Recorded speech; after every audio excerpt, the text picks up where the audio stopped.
Tuan-tuan, kita sabar kejap ni. Saya ada setting benda yang saya nak kena setting dulu.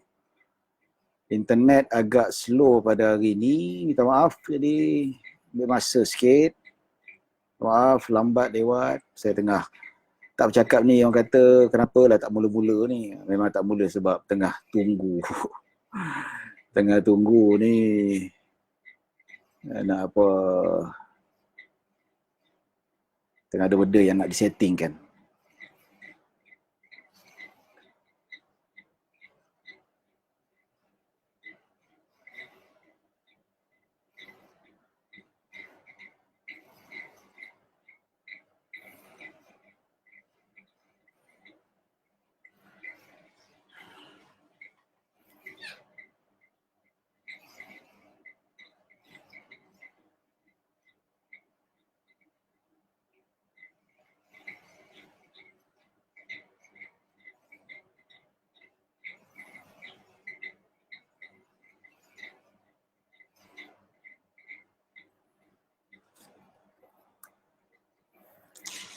Baik, bismillahirrahmanirrahim. Assalamualaikum warahmatullahi wabarakatuh. Innal hamdalillah nahmaduhu wa nasta'inuhu wa nastahdihi wa nastaghfiruh.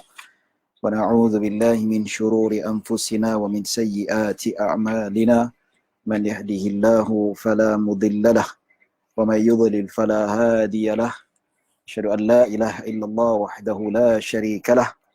وأشهد أن سيدنا محمدا عبده ورسوله اللهم صل وسلم وزد وبارك على سيدنا محمد عبدك ورسولك النبي الأمي وعلى آله وصحبه أجمعين سبحانك لا علم لنا إلا ما علمتنا إنك أنت العليم الحكيم رب اشرح لي صدري ويسر لي أمري واحلل عقدة من لساني يفقه قولي أما بعد.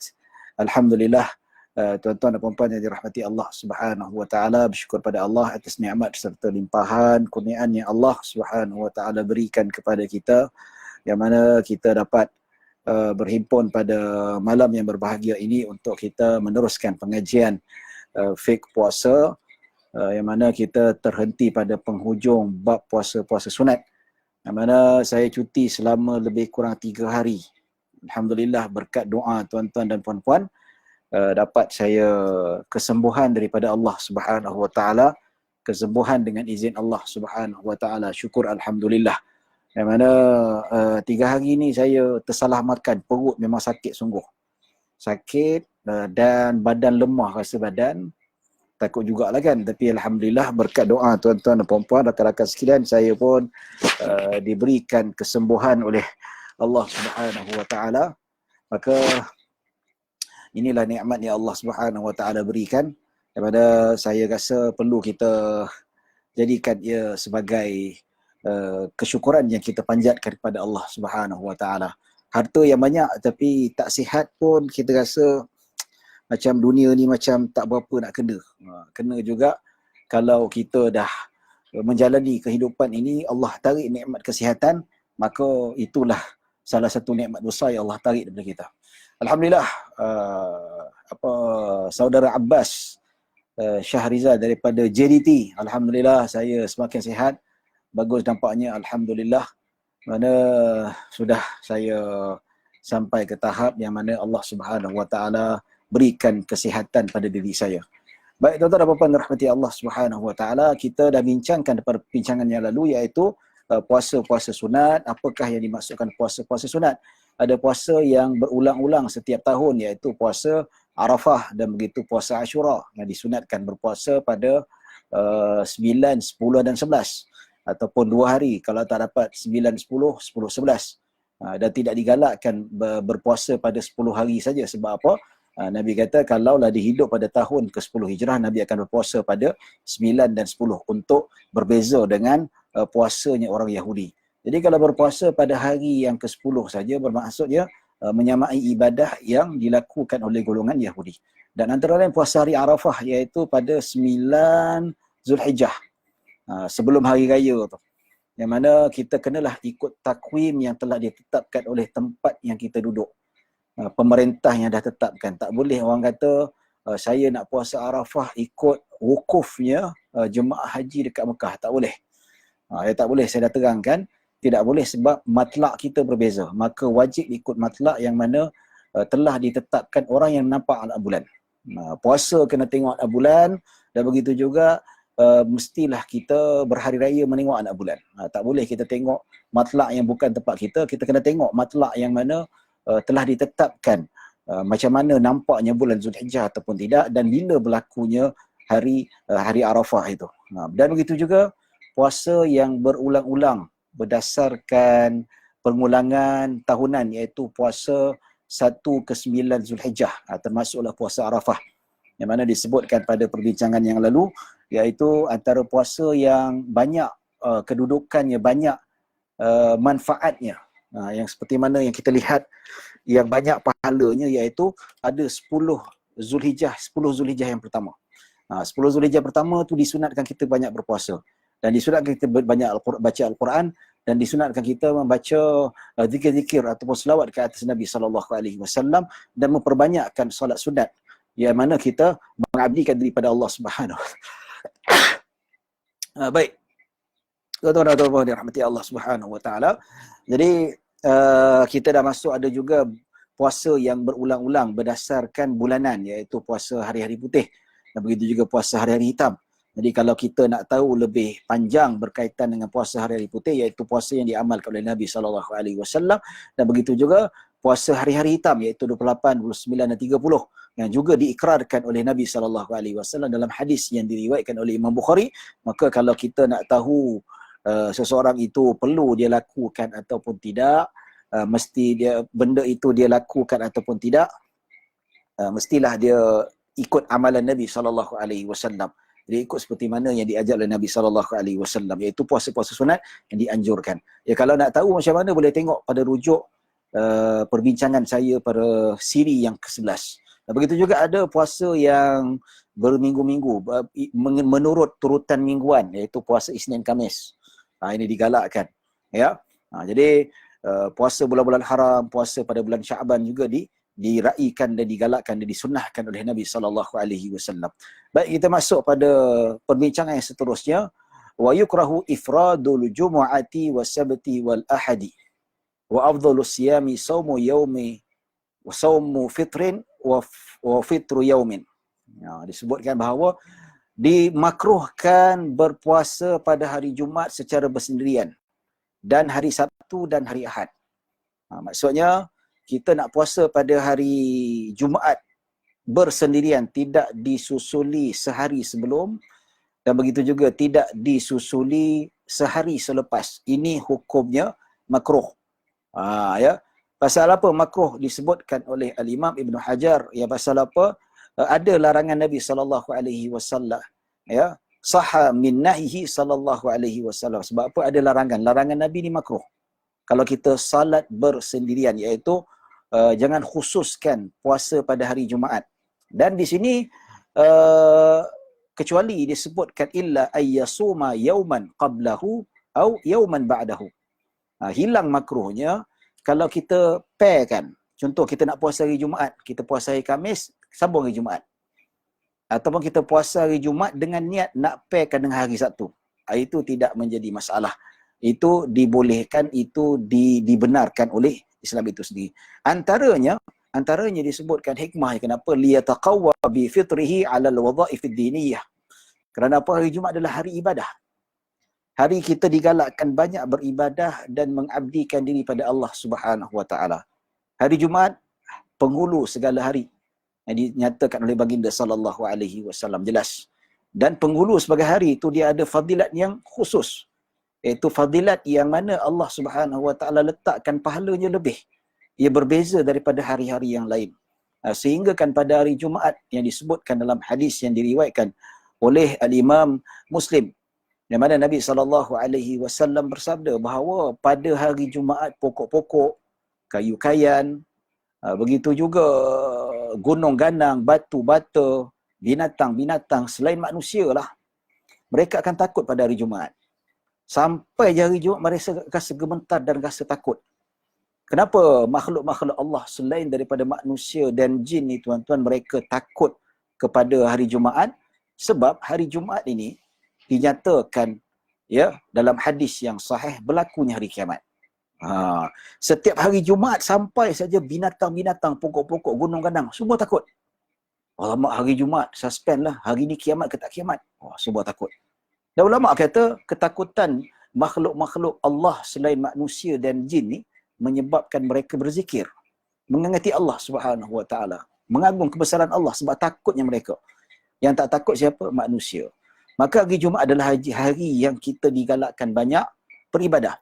Sebab itulah ulama-ulama kita dikumpulkan dekat masjid malam Jumaat. Sebab apa? Malam Jumaat tu dah masuk hari Jumaat dah. Kan maghrib Allahu Akbar, Khamis malam Jumaat. Kalau ikut kalender Islam, ikut falak Islam, hari baru masuk maghrib. Azan saja maghrib maksudnya hari baru. Bila masuknya hari baru, itulah maksudnya kalau hari Khamis siang tu, kalau kita ikut orang putih pukul 12 tengah malam, 12 1 saat. Maksudnya itu hari baru. Itu kapiak punya. Ya. Kalau Islam tak apalah kalau kita nak ikut itu sebagai harian kita. Tapi kalau dalam bab Islam, kita kena ikut macam tu lah. Bila Khamis siang tu, Khamis. Azan maghrib tu, Jumaat dah masuk. Bila Jumaat dah masuk, officially kita sudah memasuki sempadan Sayyidul Ayyam. Penghulu segala hari, pahala banyak kalau kita beribadat. Dan kita digalakkan kalau boleh ibadah sepanjang malam. Nampak tu. Tapi adalah waktu rehatnya. Tapi kalau yang bekerja tu tidurlah. Sambil-sambil tu kita perbanyakkan Al-Quran, perbanyakkan zikir, perbanyakkan solat sunat. Seperti mana dilakukan Ibnu Umar. Ibnu Umar tu sebelum solat Jumaat, daripada dia solat duha berapa puluh rakaat, berapa ratus rakaat, hari Jumaat dihidupkan dengan pelbagai ibadah. Ya, sebab itulah tok guru pondok kita malam Jumaat dikumpulkan orang kampung dekat surau, dekat masjid. Pasal apa? Baca Yasin malam Jumaat. Ya. Dan selama ni tak pernah pun kita khususkan pun kita kata Khamis malam Jumaat wajib baca Yasin. Tak ada. Dan tak ada pula kita kata baca Yasin malam Jumaat lebih baik daripada baca surah Al-Kahfi. Tidak. Ya. Kenapa tok guru dia pilih Yasin malam Jumaat? Sebab Yasin ni fadilat dia ada.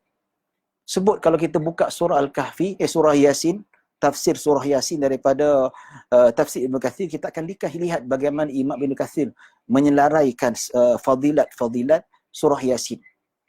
Ada yang disahihkan, ada yang dhaif juga dibawa juga. Menunjukkan bahawa kalau ada hadis dhaif yang menceritakan tentang bacaan Yasin itu dhaif, tetapi Imam Ibn Kathir juga tetap membawanya, dimasukkan ke dalam tafsir. Maksudnya boleh beramal.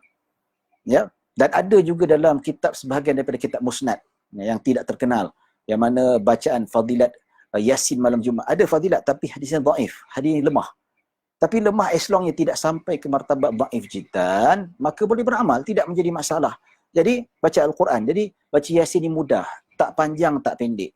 Lepas tu baca zikir, tahlil. Pasal apa? Sebab malam tu digalakkan beribadah. Kalau tak nak baca Yasin, baca surah lain. Baca surah Kahfi. Ustaz, saya nak tukarlah. Saya baca surah Yasin, nak tukar baca surah Al-Baqarah. Silakan. Janji Al-Quran baca. Nampak tu? Jadi, jangan mudah-mudah kita nak membida'ahkan benda macam tu. Ya. Jadi, kita puas hari Jumaat tu, kalau siang tu digalakkan banyak beribadah. Banyakkan solat, banyakkan zikir. Jadi, kalau kita berpuasa pada hari Jumaat tu menyebabkan badan tu letih. Badan tu letih. Mungkin ada persoalan yang ditimbulkan. Bagaimana kalau seseorang itu rasa tak penat? Kalau dia berpuasa sekalipun, katakanlah rumah dia aircon. Rumah dia tak panas. Dia beribadat dalam aircon, kipas, matahari pun tak masuk. Tekak, tak rasa dahaga. Tetap lemak. Macam tu. Ya.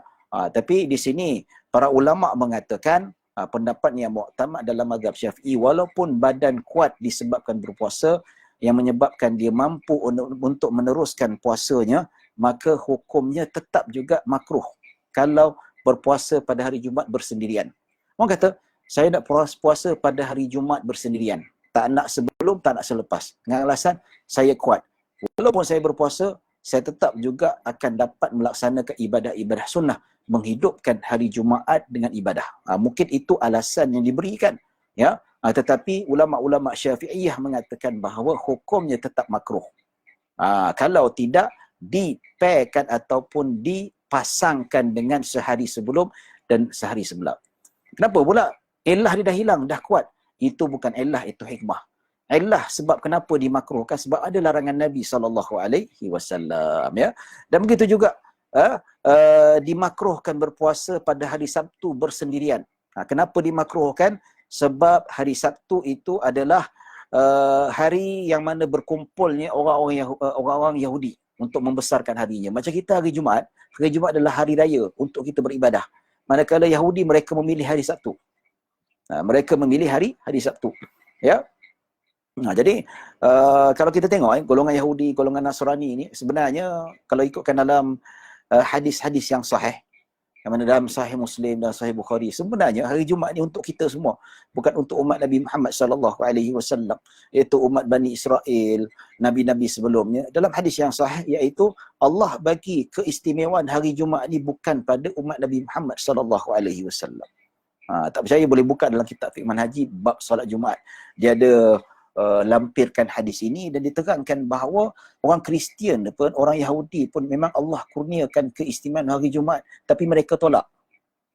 Kalau kita ingatlah cerita bagaimana Bani Israel yang mana Allah Subhanahu Wa Taala mengharamkan mereka supaya menangkap ikan pada hari Jumaat. Jadi bila hari Jumaat time mereka beribadah itulah ikan berkumpul kat depan sungai tu. Dia berjalan kat tepi sungai tu, ikan tu siap tunjuk muka, senyum tu. Siap menganjing lagi tu. Tak boleh nak tangkap. Tak boleh nak tangkap. Pasal apa? Dilarang, diharamkan sama sekali. Macam tu sekali. Ya. Jadi mereka macam mana? Mereka ubah. Ada yang mereka ubah iaitu hari Jumaat tukar pada hari Sabtu. Pasal apa? Sebab mereka nakkan ikan tu. Nak tangkapkan dia punya kekayaan ataupun keuntungan. Macam tu sekali. Begitu juga Nasrani. Allah juga bagi pada hari Jumaat. Tapi mereka tak nak mereka rehat. Sebab apa? Terkenal Bani Israel ini mereka merubah ciptaan ataupun syariat Allah Subhanahu Wa Taala. Baik tuan-tuan dan puan-puan dirahmati Allah Subhanahu Wa Taala. Jadi apa yang kita lihat dalam hal ni, kita puasa hari Sabtu bersendirian adalah makruh. Pasal apa? Tidak mahu samakan dengan orang Yahudi yang membesarkan hari Sabtu. Maka kalau kita nak hilangkan makruh berpuasa pada hari Sabtu, puasa sehari dan sebelumnya. Katakanlah nak puasa hari Sabtu, puasa hari Jumaat dan disambungkan dengan hari Sabtu supaya berbeza dengan orang Yahudi. Ya, begitu juga wa yukrahu ifradul al-ahadi. Dimakruhkan juga kita berpuasa pada hari Ahad bersendirian. Kerana apa? Hari Ahad adalah hari yang ditakzimkan oleh orang Nasrani. Sebab itulah kalau kita pergi mana, Katolik ke, kita pergi dekat mana-mana lah, hari Ahad mereka berkumpul. Mereka bawa kereta pergi gereja. Nyanyilah apalah, ya, ajaran sesat mereka tu lah. Jadi mereka percaya pada hari Ahad itu adalah hari kebesaran mereka. Jadi kita dimakruhkan berpuasa pada hari Ahad bersendirian supaya apa? Supaya nak elakkan kita ini tidak menyerupai golongan ahli kitab. Ni Nabi sangat mengambil berat. Sekecil-kecil perkara pun Nabi SAW memang tidak mahu meniru gaya hidup ataupun cara yang diamalkan oleh golongan Bani Israel. Ya. Baik tuan-tuan dan puan-puan dirahmati Allah Subhanahu Wa Taala, dalam matan mengatakan wa afdalus siyami saumu yaumin wa fitru yaumin. Dia kata sebaik-baik puasa adalah puasa pada hari yang pertama itu berpuasa dan hari seterusnya berbuka. Sebenarnya itulah dia secara alternate. Ya, hari Isnin puasa, hari Selasa berbuka. Hari Rabu puasa, hari Khamis berbuka. Hari Jumaat puasa, hari Sabtu berbuka. Ya. Jadi itu tidak menjadi masalah. Itu puasa yang dinamakan puasa yang paling afdal. Dasarkan hadis Nabi SAW. Ada sahabat Nabi SAW yang mana dia ini nak berpuasa pada hari, setiap hari. Dia nak berpuasa setiap hari, nak berpuasa. Nabi kata tak payah berpuasa. Nabi kata puasa sehari, buka 2 hari. Lepas tu puasa balik. Dia kata aku lebih mampu daripada itu. Maka Nabi kata puasalah sehari, berbuka sehari. Itu puasa Nabi Daud alaihi salam. Ya.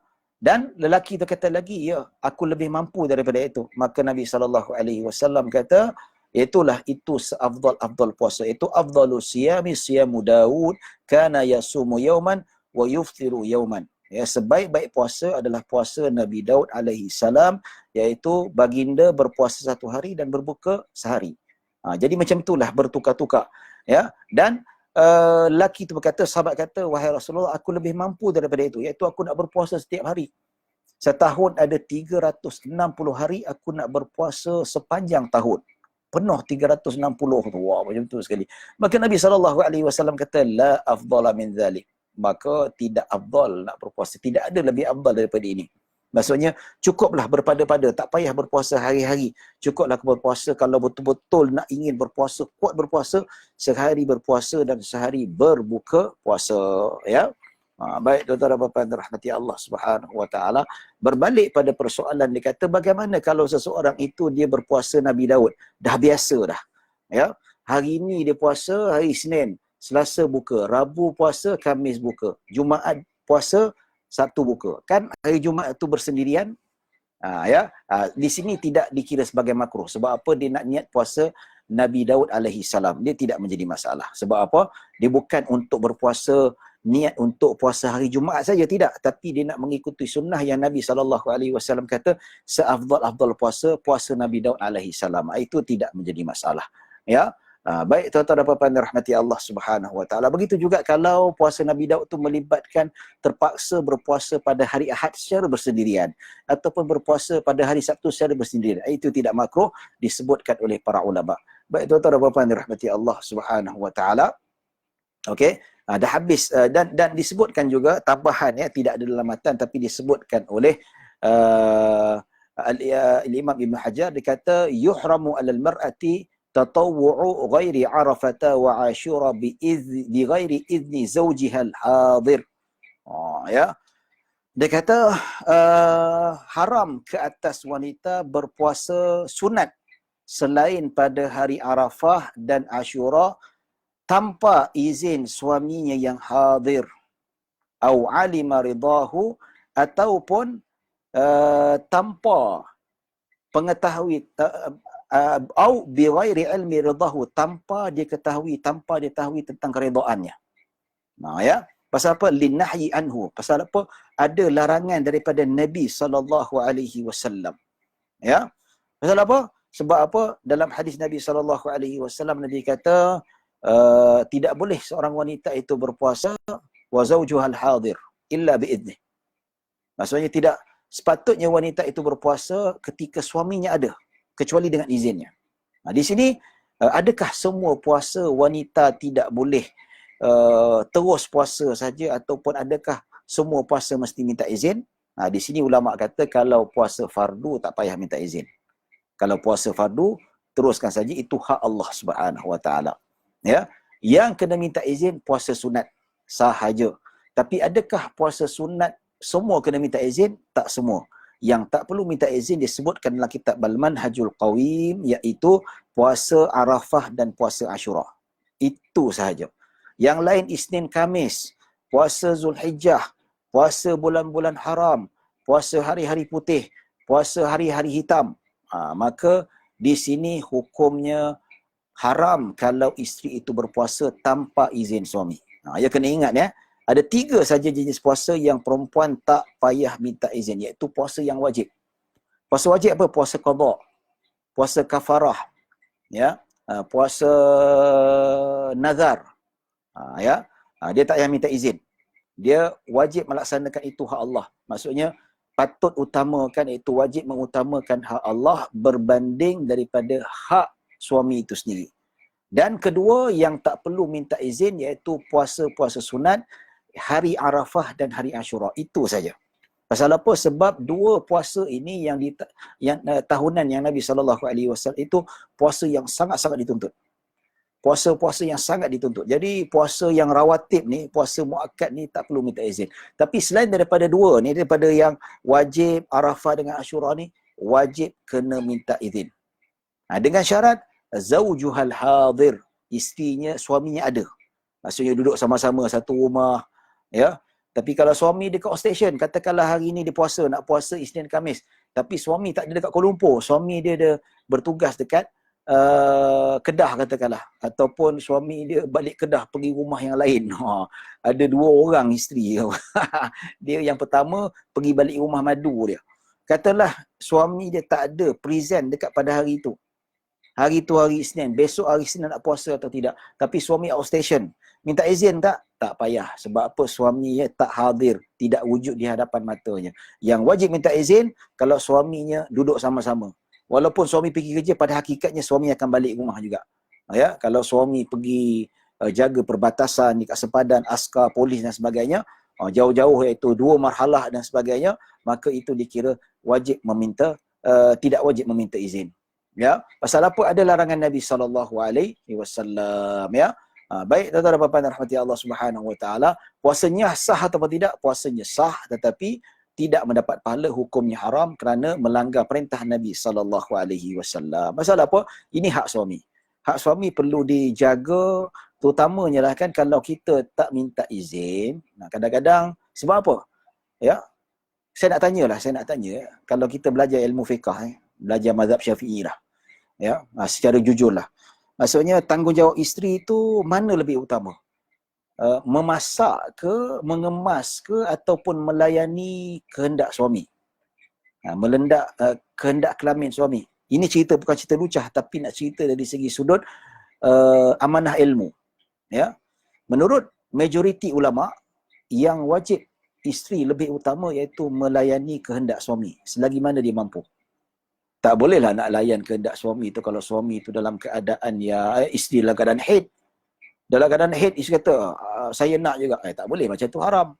Ataupun isteri sakit. Sakit, tak sihat, demam, batuk, suami. Tak boleh lah macam tu, kena timbang rasa lah. Kalau sakit keuzuran, dia tak wajib layan. Tapi kalau sihat walafiat, tak rasa terlalu penat, dia wajib layan. Ya, memasak itu sedekah. Memasak itu sedekah. Kalau isteri tak mampu untuk masakkan suami, suami kena cari makanan lain, cari pembantu ke, beli kat kedai. Itu ikut hukum fiqah lah. Ya, tapi ikut adat yang mana sudah menjadi kebiasaan isteri dia membantu suami untuk memasakkan makanan, kemas rumah dan sebagainya. Walaupun itu bukan satu kewajipan, itu namanya sedekah. Sedekah daripada isteri kepada suami dan anak-anak. Ya. Jadi bila kita tengok isteri kita sedekah, tolong masakkan kemas rumah dan kita tahu benda tu bukanlah kewajipan yang paling utama, maka suami kenalah tolong-tolong juga. Nampak tu? Kena tolong-tolong juga.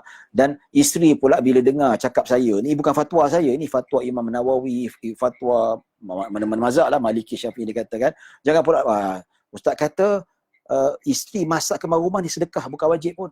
Saya tak nak masak lah, pandai-pandai barang. Janganlah macam tu. Ya. Tak nak pahala ke dapat pahala. Jadi, kalau kita tak nak, isteri kita tak nak masak, dia dah tahu benda ni hukum tentang bukannya wajib sedekah, kita tolong-tolonglah. Kalau isteri masak, kita basuhlah pinggan. Bila isteri basuh baju, kita jemur lah. Bila isteri, kita angkat kain, isteri pula lipat. Ya tak? Jadi, kita win-win situation lah. Nak lebih kurang zaman sekarang ni, isteri bekerja juga. Kita bantu-bantu jugalah kan. Ya, kalau dekat dapur tu masa zaman kecil-kecil, anak kecil-kecil kan, dia tengah siapkan sarapan, kita mandikan anak, kita pakaikan baju anak, settle lah benda macam tu. Jadi ringanlah beban dia. Jadi dia nak buat sedekah masakkan kita kemas rumah dalam keadaan happy, tidak terlalu penat. Dia pun nak pergi kerja pun dalam keadaan tidak stres dan sebagainya. Ya, baik tuan-tuan dan puan-puan dirahmati Allah Subhanahu Wa Taala. Jadi itulah yang kita lihat dari segi sudut hak suami ni. Kenapa kena minta izin? Sebab walaupun siang pun kalau suami nak, dia nak ajak ke ranjang kelamin, kena layan. Kalau isteri itu sihat, isteri itu dalam keadaan yang tidak haid, tidak nifas, wajib. Ya. Tapi kalau katakanlah dia sama jugalah, dia benda ni ikut redha si suami. Katakanlah kita diajaklah untuk hubungan kelamin. Isteri kata, alah bang, saya ni tak ada mood lah. Boleh tak kita tangguh? Okey, tak apalah. Saya faham. Okey, tak ada masalah. Kalau suami redha, okey, no problem. Tapi kalau suami tak redha, dalam hadis kata dia kena laknat dengan para malaikat. Nampak tu? Ya. Jadi kalau katalah suami ajak ke ranjang kelamin, tolak baik-baik. Kalau tak dapat, pujuk baik-baik ke apa ke, ya. Jadi benda ni sangat berat, benda yang tak boleh dipandang ringan dan sebagainya. Ya, jadi sebab itulah kena minta izin. Mana tahu kita main puasa saja, aku nak ajak kelamin ni, puasa pun balik puasa ni. Ya, sebab apa? Itu tanggungjawab yang utama. Melayan kehendak kelamin suami itu tanggungjawab lebih besar daripada tanggungjawab memasak. Ya, sedangkan memasak tu sedekah, bukan wajib. Mengemas itu adalah sedekah, bukan wajib. Tapi melayani kehendak suami dari segi sudut seksual adalah tanggungjawab yang wajib, fardu ain. Kalau ditolak tanpa keuzuran, maka hukumnya berdosa. Ya, tuan-tuan dan puan-puan rahmati Allah Subhanahu wa taala, kita dah habis bab berkaitan dengan puasa-puasa sunat, dan insya-Allah kita mula masuk bab berkaitan dengan kitabul i'tikaf. Ya. I'tikaf ni kita masuk jugalah. Dia tak panjang tapi penting juga untuk kita ketahui tentang hukum hakam berkaitan dengan i'tikaf. Sebab apa? Kita nanti pada 10 malam terakhir, ini yang sedih ni. Ya. Kemungkinan kita tak dapat, at least kita belajarlah, at least dirakamkan pengajian ini, mungkin tuan-tuan boleh rujuk nanti. Boleh rujuk nanti, boleh tengok nanti macam mana untuk ulang mana tahu tahun depan. InsyaAllah kita pun dah bersih dan bebas daripada COVID-19, dan ketika itu bolehlah kita beriktikaf 10 malam terakhir. 10 malam terakhir fadilatnya sangat besar. Kita duduk selama mana duduk sebagai orang yang beriktikaf di dalam rumah Allah Subhanahu wa taala sejauh 5 minit, 10 minit, pahala berjalan setiap saat, setiap detik. Bayangkan pahala besar tak besar. Ya. Baik, kita masuk mukadimah dulu, kita masuk sedikit. Kitabul i'tikaf. I'tikaf maksudnya apa? Al-lubthu, menetap. I'tikaf maksudnya akafa ya'kifu, maksudnya al-lubthu. Labutha yalbathu. Iaitu menetap, iaitu duduk. Kita duduk tetap, duduk sementara, duduk dalam rumah ataupun duduk di tempat-tempat yang kita nak menetap, duduk, bukan kita sekadar melintas saja. Ya. Baik, dia kata wa syar'an lubthun makhsusun, iaitu penetapan yang khusus, min syakhsin makhsus, daripada orang yang tertentu, min fi makanin makhsus, iaitu pada tempat yang khusus. Bukan semua tempat. Wahwa min sya'airil kadimah, iaitu merupakan syariat-syariat umat terdahulu. Yang maksudnya beriktikaf ni sama macam puasa juga. Kalau umat-umat terdahulu diwajibkan oleh Allah Subhanahu wa taala berpuasa, maka iktikaf ni juga ada pada zaman umat-umat terdahulu. Cuma iktikaf ni tak wajib lah. Dia boleh bertukar menjadi wajib kalau kita bernazar. Ya. Baik, itu maksud iktikaf. Dari pergi syaraknya dia mengatakan apa? Dari segi syarak iaitu menetap secara khusus. Maksudnya kita menetap tu bukan menetap saja-saja dengan berniat. Ya.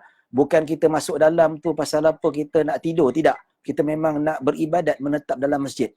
Wa min syakhsin mahsus, daripada individu yang khusus. Maksudnya bukan sebarangan orang yang nak beriktikaf ni mestilah orang Islam contohnya. Mutusami saja masuk masjid tak dapat pahala, tak ada. Baik, kita bagi laluan azan dahulu sebelum kita meneruskan.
Allah.